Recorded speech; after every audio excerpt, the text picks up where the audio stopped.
বন্ধুরা, আজকে এই ভিডিওটা দিচ্ছি একটা সাইটিকার কেস। তো আপনারা জানেন সাইটিকা হচ্ছে সাইটিক নার্ভে ইনফ্লামেশন, তার ফলে প্রচণ্ড পেন হয়। এই কোমরের ঠিক নিচ থেকে থাই দিয়ে আসে একদম নিচ অবধি যায়। তো এই পেন যার হয় সে জানে যে কত ব্যথা। তো এই ভদ্রলোক বসে আছেন সামনে, ওনার নাম নকুল সরকার। ওনার বয়স 54 বছর। উনি আমার কাছে এসেছিলেন দিন 15-20 আগে। ডেটটা হচ্ছে কত তারিখ হবে মোটামুটি, দাঁড়ান, পুজোর আগে 20 সেপ্টেম্বর। হ্যাঁ, ওই বিশ্বকর্মা পুজোর পরে 20 সেপ্টেম্বর নাগাদ উনি এসেছিলেন। তো সাইটিকার পেন নিয়ে এসেছিলেন, তার সাথে সাথে আরও কিছু সমস্যা ওনার ছিল। যাই হোক, সেই সমস্যা যদিও এখনও পুরোপুরি কিওর হয়নি, কিন্তু সাইটিকার পেন এখন মোটামুটি 80% কন্ট্রোলে। মানে এখন আর ওইভাবে দাঁড়িয়ে থাকতে পারছেন না বা বসতে পারছেন না, এটা এরকম সিচুয়েশান ছিল। সেই জায়গা থেকে উনি এখন কাজকর্ম করতে পারছেন। উনি একজন ইলেকট্রিশিয়ান, ভালো ইলেকট্রিকের কাজ করেন। তো কাজ করতে পারছিলেন না, কাজে যেতে পারছিলেন না, অনেক দিন ধরে ভুগছিলেন। কতদিন ধরে ভুগছিলেন আপনি? প্রায় 6 মাস। 6 মাসের ওপর হয়। আচ্ছা, 6 মাসের ওপর থেকে আমার এত যন্ত্রণা করতো যে আমি উঠে বসতে পারতাম না। আচ্ছা। আর যদিও বসতাম, একটুখানি দাঁড়াতাম আবার বসতাম, মানে এত যন্ত্রণা করতো।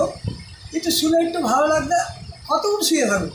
আচ্ছা, আপনার কি মনে হতো আর সারবে না এটা, তাই? হ্যাঁ, আমি তো এটাই ভেবেছিলাম যে আমার মনে হয় ব্যথা মনে হয় এইভাবেই আমাকে ইয়ে করে দেবেন, কোমরটা ছিঁড়ে করে দেবে, পঙ্গু করে দেবে। আপনি এর আগে অনেক ডাক্তার দেখিয়ে এসেছেন, তাই তো? আমি দেখিয়েছি, কোনো রিলিফ পান? না না, তাই তো? অ্যালোপ্যাথি ডাক্তারও দেখিয়েছেন? না, অ্যালোপ্যাথি দেখাইনি, হোমিওপ্যাথি ডাক্তার দেখিয়েছেন? একটা ট্যাবলেট দিয়েছিল, লিকুইড দিয়েছিল। হ্যাঁ, ও তো কম ছিল না। হ্যাঁ, মানে ব্যথাটা যেন আরও বেশি ব্যথা শুরু হয়ে গেছিল। কোনো কাজই আমি করতে পারছিলাম না, কোনো কাজ না। এখন কাজকর্ম করতে পারছেন স্বাভাবিকভাবে, তাই তো? আমি মনে উঠে এখন ইলেকট্রিকের টুকটাক যা যা কাজ আছে মোটামুটি করতে পারছি। দাঁড়াতেও পারছেন, হাঁটতেও পারছেন, সাইক্লিং। হ্যাঁ, দেখুন, কাকিনাড়া থেকে ব্যারাকপুর পর্যন্ত উনি সাইকেল চালিয়ে যাচ্ছেন। এটা উনি নিজের মুখেই বলছেন যে কাকিনাড়া থেকে ব্যারাকপুর পর্যন্ত উনি সাইকেল চালিয়ে কাজে যাচ্ছেন, সারাদিন কাজ করছেন। আমার কোমর থেকে একদম পুরো কাঁধের থেকে শুরু করে আমার পুরো সাইডটা পা আমার ঝিনঝিন করতো, মানে এত ঝিনঝিন করতো আমি সোজা হতে পারতাম না, এত ব্যথা।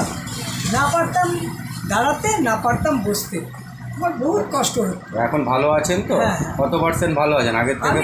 80% এখন পুরো সুস্থ। তাহলে বন্ধুরা নিজের মুখেই শুনলেন, উনি এখন সেই নেই দেখছি। হ্যাঁ, উনি নিজের মুখেই বলছেন যে 80% ভালো আছেন উনি। তো এটা হোমিওপ্যাথির বিরাট একটা সাফল্য। ওনার এই যে রোগের আরোগ্য প্রায় 80% হয়ে গেছে, আর কিছুটা আছে। ওষুধ চলবে এখন কিছুদিন। উনি আশা করি খুব শিগগিরই উনি সুস্থ হয়ে যাবেন। তো আপনার এই ভিডিওটা নিলাম আপনার পারমিশন নিয়ে। এটা কিন্তু আমরা ইউটিউব চ্যানেল এবং ফেসবুকে দেবো। আপনার কোনো আপত্তি নেই তো? না না, আমার কিসের আপত্তি, আমি সেরে উঠছি। এটা তো এই যে রোগীর মুখের হাসি, এটাই। হ্যাঁ, আমার তো কত ভালো লাগছে যে আমি সুস্থ হতে চলেছি। একদম একদম, এটাই আমাদের বিরাট পাওনা যে আমরা ওনার মুখে হাসি ফিরিয়ে দিতে পেরেছি। ঠিক আছে দাদা, ধন্যবাদ।